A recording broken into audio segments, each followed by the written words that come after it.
Hello, Brian Devine here. Thanks for joining me today. Today, let's talk about keyword research. Now, this is a question that I had just the other day, and it's come up on many occasions. And the question, of course, is, what keywords should I use for my website? Wow, that's not an easy question to answer.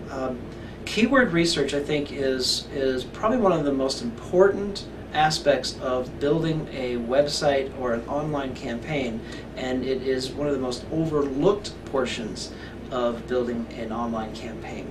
So how do you come up with the right keywords? Well, man, there are a slew of tools for you to use online. You can use companies like Sesame Communications to help you with that, because Sesame's only business is orthodontists and dentists. They've got a really good handle on it. So what else can you do to help get the right keywords? Well, you can go to Google and start typing in keywords that you might be thinking of if you were looking for yourself online. You can use some of these tools. Google has a free keyword analyzer tool, and you can go there and you can type in a keyword that you had on your mind, and then it will give you hundreds of variations for you to choose from. And then you need to start looking at, well, what is the commercial intent? Now, Microsoft has a tool. I don't have it off the top of my head, but there is a tool that they have available that will give you, based on an algorithm, what they would consider the average searcher who puts in a particular keyword phrase. What is their commercial intent? How likely are they to make a purchase, to call for an appointment? How serious are they based on that keyword? And that becomes probably more important than the volume of search activity. So you can have a keyword that is getting hundreds of hits per day for your area.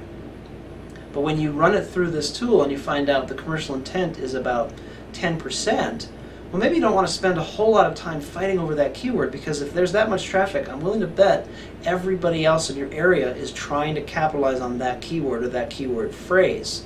So why not find a more obscure keyword phrase, maybe a longer tail? Longer tail just means you don't use orthodontist Denver, you use orthodontist specializing in Invisalign in Denver, or dentist specializing in veneers in Aurora. Now you put something like that in, you're probably not going to get a whole lot of searches. You might get maybe 1 or 2 a day here and there. But the chances of them being interested in making a purchase are very high.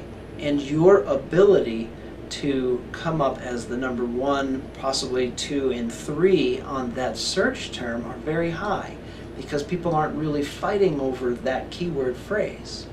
So keyword research is a much more in-depth conversation than we have time for here. If you have any specific questions, please give me a comment. Let me know what you'd like to hear more about. The keyword discussion is a valid one. It's an interesting one, and it's not to be taken lightly. And you certainly do want to consider changing your keyword strategy on a regular basis, because what people are searching for on a monthly, quarterly, or yearly basis really does change. And there are tools to help you get what you want out of that keyword. So hopefully this was helpful. I look forward to the conversation. Have yourself a great one. Bye for now.